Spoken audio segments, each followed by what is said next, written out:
For decades, fans laughed at Basil Fawlty's chaos without a second thought. Then in 2020, one scene changed everything. An episode that first aired in 1975 was suddenly pulled, labeled offensive, and thrown into the middle of a cultural storm. It wasn't the physical comedy. It wasn't the war jokes. It was something smaller, but far more explosive. A moment that had quietly existed for 46 years before becoming impossible to ignore.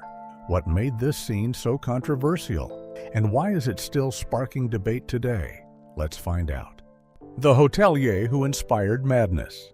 If sitcoms really are time capsules, then 1970s Britain must have been carrying a lot on its shoulders. The laughter was there, sure, but it often came wrapped around frustration, disappointment, and characters who felt stuck in their own lives.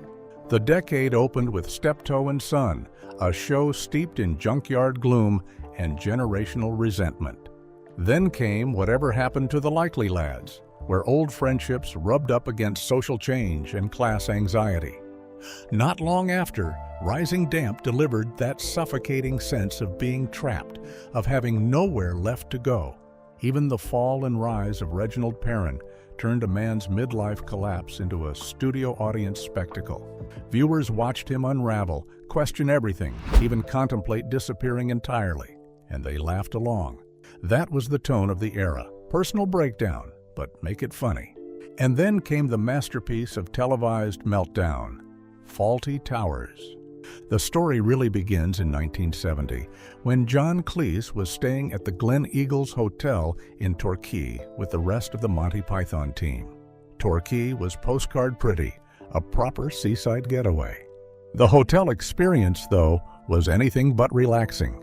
Running the place was Donald Sinclair, a former naval officer who carried himself less like a host and more like a man forced into the wrong life. He had married the hotel's owner, Beatrice Ritchie, and joined the business after the war. But the sea, it seemed, had suited him better than guest check-ins and room service complaints. There was a tension about him, the kind that never quite dissolved.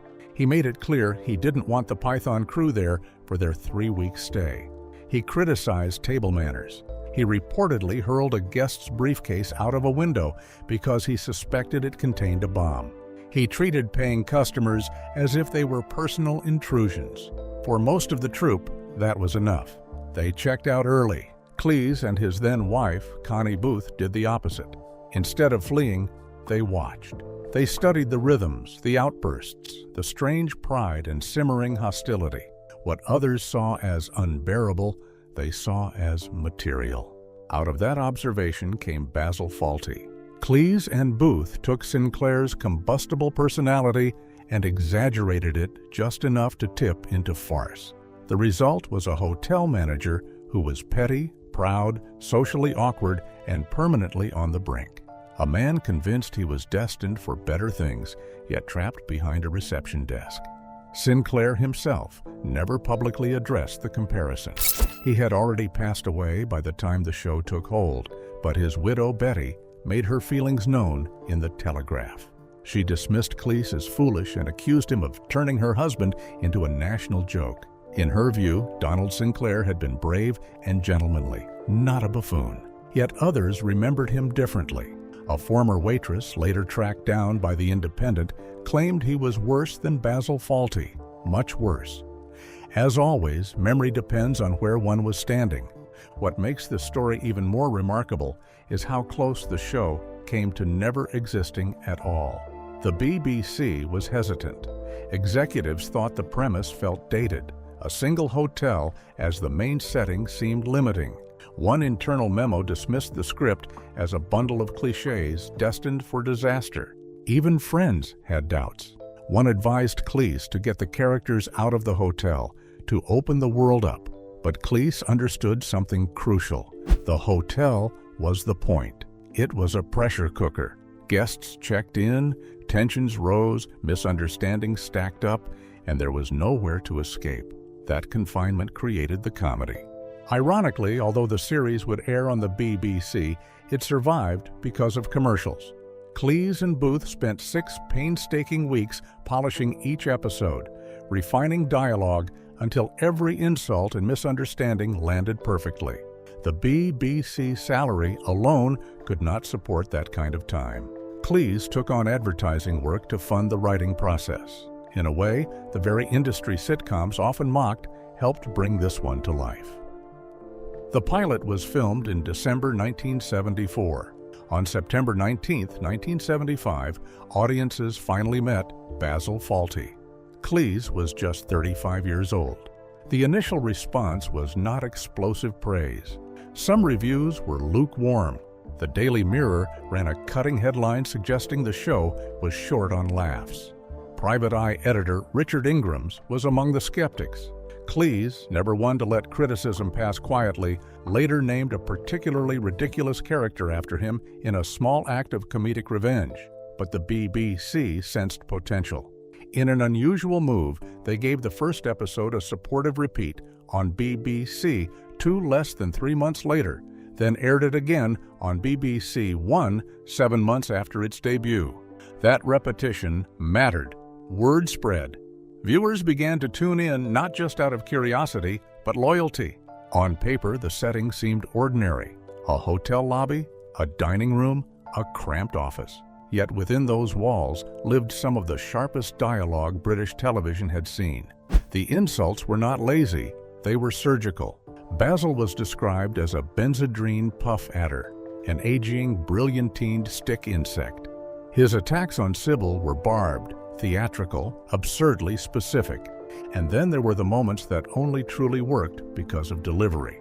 A casual flirtation at the front desk, followed by Basil's dry voice drifting in with a perfectly timed line about singleness being a temporary condition. It was writing built for performance, not just for reading. Gradually, skepticism gave way to admiration.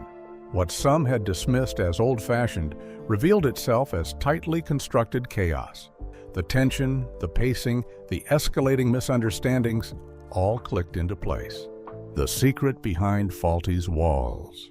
The story of Fawlty Towers begins in a fictional hotel perched in the seaside town of Torquay, along what locals like to call the English Riviera.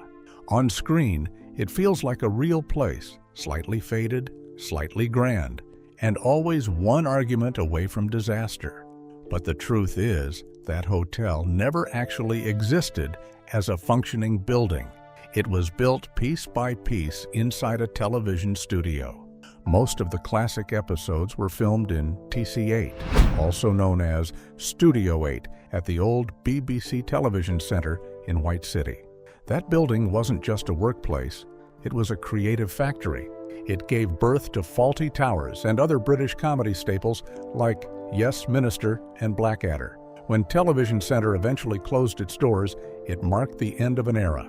Those studios weren't just rooms with cameras, they were where some of Britain's sharpest comedy came to life. Inside those walls, BBC staff designer Peter Kindred worked his magic. He had the tough job of building a hotel that looked elegant and believable, even though it was entirely constructed from studio flats and painted backdrops, and he nailed it. If someone had been lucky enough to sit in the studio audience back then, the set would have looked like a giant dollhouse with the front wall removed. From left to right, it stretched across the stage in one sweeping layout.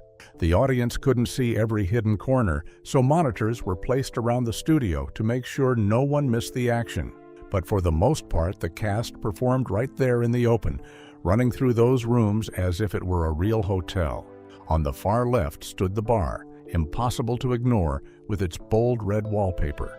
There was an old cigarette machine tucked against the wall, and that unforgettable star-shaped clock hanging in plain view. It felt cozy, slightly dated, and perfectly British. Moving to the right, there was a clever bit of stage illusion. A hidden passageway contained an antique cabinet the audience never saw, but just in front of it sat Basil's private office. That office told its own story: a roll-top desk, a safe, rows of filing cabinets. It was the command center of a man who believed he was running a first-class establishment, even as everything around him fell apart. Then came the crown jewel of the set, the main lobby. Spacious and detailed, it gave the actors room to scramble, hide, and explode into chaos. The front desk stood ready for confrontation. Behind it were pigeonholes stuffed with mail. A tall grandfather clock loomed over the space. Antiques were scattered everywhere, adding to that old-world charm Basil was so desperate to project. A grand staircase, decorated with elegant plaster scrollwork, curved upward toward the unseen guest rooms. Off the lobby sat the dining room. It looked refined, almost stately.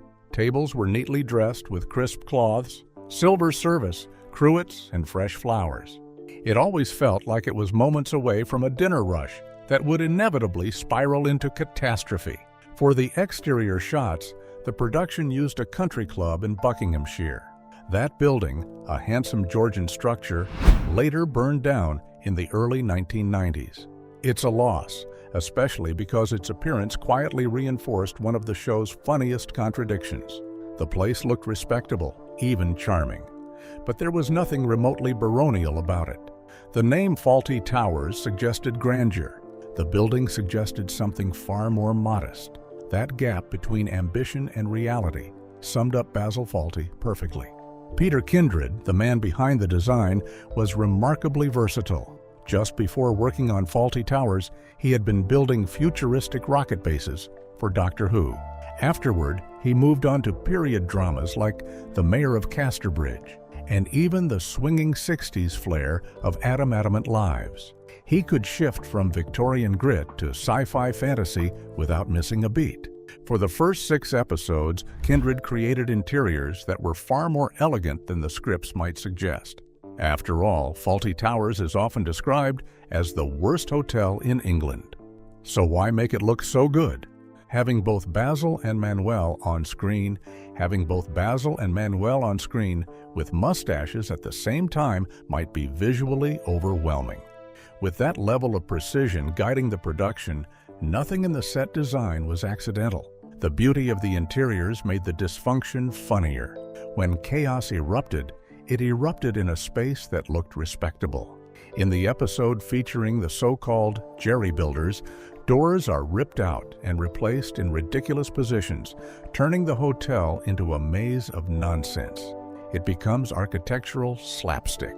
The layout itself joins in on the joke.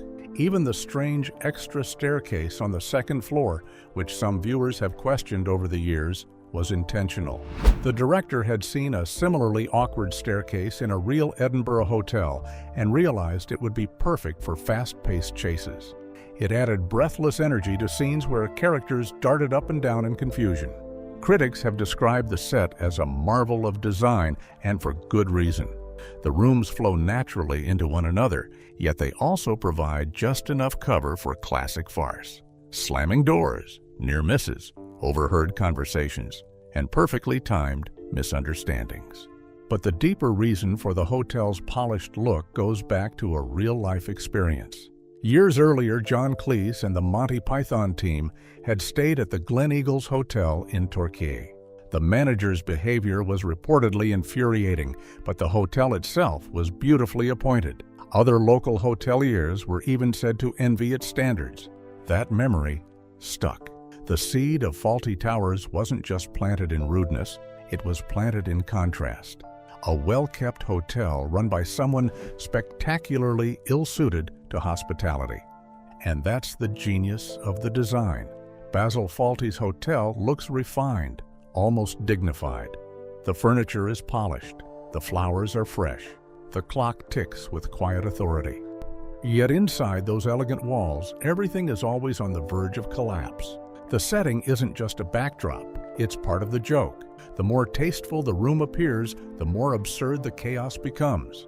And in that tension between style and disaster, the comedy finds its perfect home. British comedy's dark blueprint. At the center of it all were 4 performances that felt almost combustible. There was John Cleese as Basil Fawlty, all nerves and ego, a man vibrating with resentment behind a reception desk.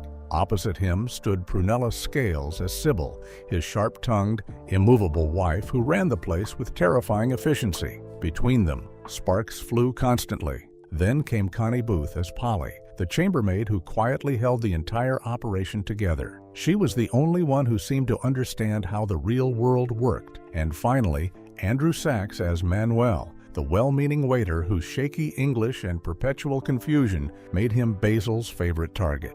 Manuel embodied a stereotype that 1970s television rarely questioned, and the show leaned into that dynamic without hesitation. For Cleese and Booth, Fawlty Towers was not just another job, it was an obsession. Their writing process bordered on extreme. While most sitcom teams might draft an entire season in a matter of weeks, they spent 2.5 weeks just mapping out the plot of a single episode before writing a word of dialogue. Because the comedy was so physical, the scripts ballooned to nearly double the length of a standard half-hour show, packed with detailed stage directions to choreograph every slammed door and mistimed entrance. They also made a bold creative choice. Although filmed in front of a live audience, the performances were not paced for studio laughs. They played the scenes fast, almost breathless, prioritizing the rhythm for viewers at home. To maintain that frantic energy, they relied on an unusually high number of camera edits. The result felt sharper, more kinetic, more dangerous. Perfectionism ruled the set. Some episodes went through 10 complete rewrites. It could take up to 6 weeks to finish just one. And once filming began, the pressure intensified. Decades later, Cleese would describe the experience on Morning Live as a weekly race against collapse. The BBC imposed strict recording rules. They had a narrow 2-hour window to capture the entire episode. If they failed to finish within that time, there would be no proper ending, no overtime, no safety net. Filming would begin at 8 in the evening and had to be done by 10. During breaks, Cleese was not relaxing backstage. He was watching the clock, calculating whether the avalanche of farce they had written could physically fit into the time allowed. A standard sitcom script might run around 65 pages. Fawlty Towers scripts stretched to roughly 140. They were attempting to squeeze double the material into the same frame. That relentless pace mirrored Basil himself. At his core, Basil Fawlty is a man desperate for upward mobility. He believes that running a hotel is his entry pass into high society. The problem is that he fundamentally dislikes people, especially the ones he thinks are beneath him. His personality is a bundle of contradictions, pompous yet insecure, pedantic yet incompetent, openly prejudiced yet painfully needy for approval. He is an appalling snob. And yet the brilliance of the writing is that he occasionally brushes up against uncomfortable truths. In spirit, he resembles a British ancestor of Curb Your Enthusiasm, where minor social irritations spiral into operatic confrontations. Like Larry David, Basil cannot let anything go. If he begins digging himself into a hole, he will keep digging long after escape is possible. Each episode introduces a new set of guests, and with them, new triggers. Foreign tourists, working-class couples, disabled patrons, secret lovers sneaking away for a weekend. To Basil, every request feels like provocation. A simple question can become a personal attack.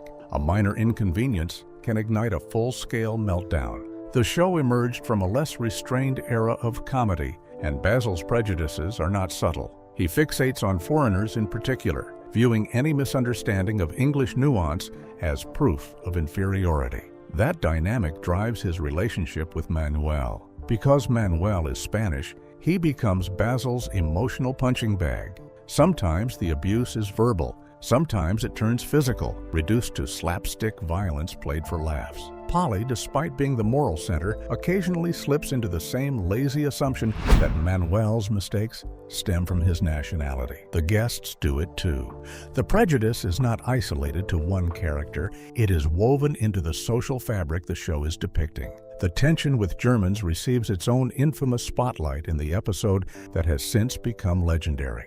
Basil's outrageous behavior, including a grotesque wartime parody, walks a razor-thin line between offensive and absurd. Director Martin Scorsese once described that moment as so tasteless it becomes hilarious, a description that captures the uncomfortable magic of the series. Longs to be their equal, but has no idea. Longs to be their equal, but has no idea how to behave like one. His attempts at sophistication collapse into embarrassment. The irony is sharp.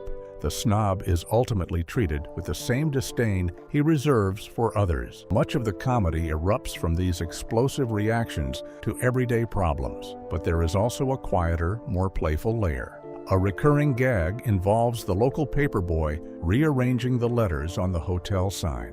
The anagrams grow increasingly absurd, transforming the dignified name into ridiculous phrases. It is a small visual joke, but it became iconic, a wink to viewers paying close attention. There was even debate during development about whether the show needed a laugh track at all. Imagining it without audience laughter changes the entire tone. Strip away the laughter, and what remains looks less like farce and more like a portrait of a man unraveling in real time. That darkness was not unique. The 1970s were full of sitcoms built on existential dread. In The Fall and Rise of Reginald Perrin, a man fakes his own death to escape his life. Even the gentle optimism of The Good Life begins with a quiet crisis about purpose and meaning. Fawlty Towers did not just reflect that mood, it helped cement a template. Later British comedies such as Only Fools and Horses, The Office, and Peep Show would all explore men undone by their own egos and limitations. These were not triumphant heroes. They were fragile, self-sabotaging figures clinging to dignity. The gender dynamic is part of why the show still resonates. While the men spiral, the women endure. Sybil may not be warm, but she is competent. She keeps the books balanced and the hotel functioning. Polly is sharper than everyone around her, constantly improvising solutions to problems Basil creates. Behind the scenes, the irony was heavy. Between the first series and the 1979 return for a second, Cleese and Booth's marriage deteriorated. They filmed the second batch of episodes while their real-life relationship was collapsing. In a strange twist, the show became the one structured space where they still collaborated. After the 6 new episodes aired in 1979, rumors began circulating about a mysterious 13th installment. In 2004, Swedish author Lars Holger Holm claimed to have seen it and even printed what he said was the script in a book. Yet the BBC archives show no evidence of an additional recording session. No tape, no paperwork, nothing. The most plausible explanation is a clerical confusion during a strike-delayed shoot of the wedding anniversary episode, which scrambled studio numbering and fed the myth. What we do know is this. After the second series was a hit, the BBC came back with a serious offer. They wanted more, a lot more. The money was on the table, but the creative spark, that had started to fade. Cleese and Booth felt they'd taken these characters as far as they could. And without that same personal connection driving the writing, the rhythm they once had just wasn't there anymore. And yet, the praise kept pouring in from everywhere. Filmmaker Martin Scorsese openly admired it. So did John Lennon, who reportedly called it a masterpiece. The industry followed suit. In 2000, the British Film Institute named it the best British television series ever made. Awards stacked up quickly. The show collected multiple BAFTAs, with Cleese winning Best Entertainment Performance in 1980. The series itself earned Best Scripted Comedy in both 1976 and 1980. And it was not just a British phenomenon. By 1978, the BBC had sold it to dozens of stations across 17 countries, making it the corporation's best-selling program of the year. Decades later, its legacy was still intact. In 2019, readers of Radio Times voted Fawlty Towers the greatest British sitcom of all time. That kind of staying power does not happen by accident. Connie Booth once offered a simple explanation. The show worked, she suggested, because it unleashed childish rage inside a society obsessed with manners and restraint. It was farce built with technical precision, but powered by raw emotion. And at the center of it all stood Cleese himself, towering at 6'5", using his physical presence as part of the comedy. His height, his rigidity, the way he moved through space, all of it amplified Basil's frustration. It is hard to imagine the same impact in a smaller frame. Despite the acclaim, Cleese believed deeply in walking away at the right time. He refused to produce a third series, convinced that stretching it further would dilute its quality. That discipline only added to the show's mystique. Across the Atlantic, however, restraint was not the priority. One version featured a young Steve Carell in the Manuel role. Another adaptation, titled Amanda's and starring B. Arthur, made the unusual decision to remove the Basil figure entirely. 3 of these remakes reached television screens. None survived. What they lacked was not budget or ambition. It was chemistry. The original ensemble, Cleese, Prunella Scales, Andrew Sachs, and Booth, operated with a precision that felt accidental, but was anything but. Add in the sharp direction of John Howard Davies and Bob Spears, and the result was something uniquely balanced. Remove any piece and the structure wobbled. Even so, the show's influence spread everywhere. British and American sitcoms alike borrowed from its blueprint: tightly constructed farce, escalating misunderstandings, deeply flawed protagonists trapped in confined spaces. There was also a moment when the story almost expanded beyond television. In the 1990s, Cleese seriously considered a feature-length film. He later revealed that he loved the basic premise. Details surfaced in the book Fawlty Towers Fully Booked, confirming that a movie had been more than casual speculation. Would begin disastrously with a 14-hour delay at Heathrow. Once airborne, a hijacking would push Basil past his breaking point. In a burst of reckless fury, he would overpower the hijacker himself. When informed the plane must return to London, Basil would escalate again, forcing the pilot to continue to Spain. Upon landing, he would be arrested immediately and spend most of the holiday in jail before returning home with Sybil as if nothing had happened. The idea was undeniably chaotic, but Cleese ultimately recognized a structural problem.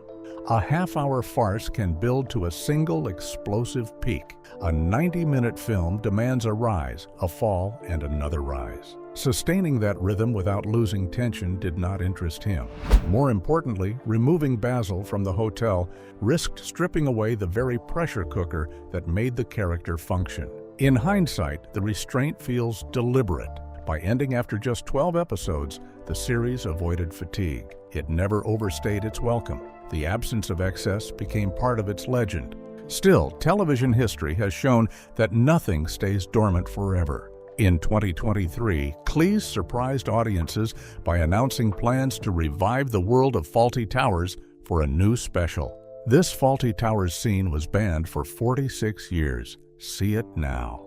Back in 2020, a storm quietly started brewing around a sitcom episode that first aired in 1975. The episode was The Germans from Fawlty Towers, and for decades it had been remembered mostly for one thing: Basil Fawlty's chaotic, concussed meltdown where he goose steps around the hotel shouting, "Don't mention the war." It was absurd. It was over the top. It was classic British farce. But that wasn't the part that caused trouble. When UK TV pulled the episode from its streaming service in 2020, the official explanation was that it contained highly offensive language. The network said it regularly reviews older content to make sure it aligns with modern audience expectations. Some shows get warnings, some get edits. In this case, they wanted time to figure out what to do. Most viewers quickly realized the real issue wasn't Basil's war rant. It was a short but jarring scene involving the hotel's elderly regular, Major Gowan. In that moment, the Major casually uses the N-word while talking about Caribbean cricketers. The scene was written to show him as an outdated relic from another era, but the language itself hit differently in 2020 than it did in 1975. UK TV hit pause. Then, just days later, they promised the episode would return with added guidance for viewers. Enter John Cleese, the co-creator and star of the show. And he did not hold back. Cleese argued that the problem wasn't the comedy. It was a misunderstanding of how comedy works. In his view, there are two ways to mock human behavior. One is direct criticism. The other is far more layered. Create a ridiculous character who openly embraces a bad idea and let the audience laugh at that character. By laughing at him, the audience rejects what he represents. To make his point, Cleese brought up Alf Garnett from Till Death Us Do Part, a famously bigoted character from 1960s television. Viewers weren't meant to agree with Alf. They were meant to laugh at him. That laughter, Cleese argued, stripped his views of credibility. Of course, Cleese admitted there were always people who missed the joke. Some viewers saw characters like Alf or the Major and thought someone is finally saying what we are all thinking. But according to Cleese, the show mocked those people too. For him, the bigger issue was institutional fear. He claimed the BBC had shifted from being run by creative risk-takers to being managed by cautious executives more concerned with job security than bold storytelling.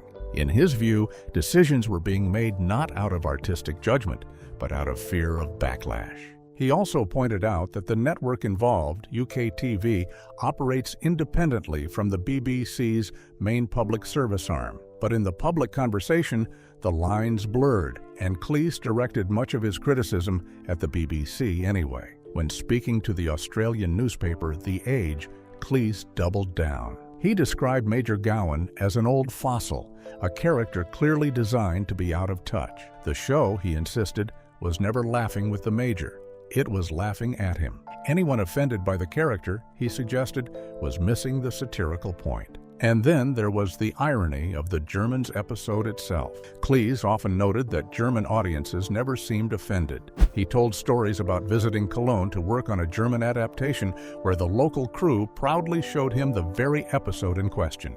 He recalled staying in Hamburg when a businessman recognized him and shouted, "Don't mention the war," sending the whole hotel into laughter. To Cleese, that proved something.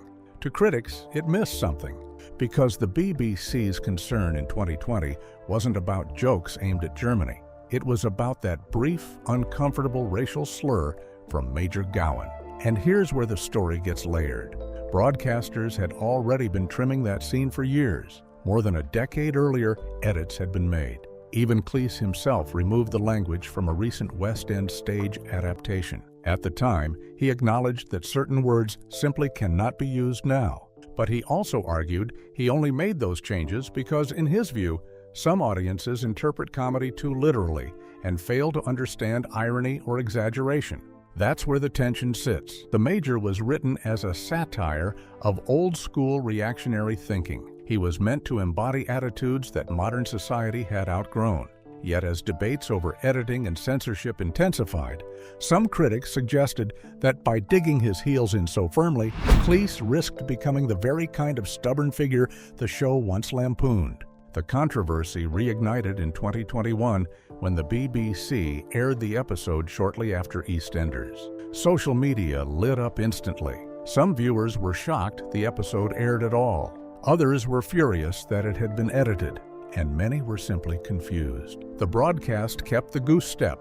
It kept the "don't mention the war" meltdown. Those scenes were judged to work because Basil himself is the fool. He is the butt of the joke, spiraling into absurdity. But Major Gowan's racial slur was removed. That choice pleased some viewers and angered others. Critics asked why remove one offensive element while leaving in sexist jokes.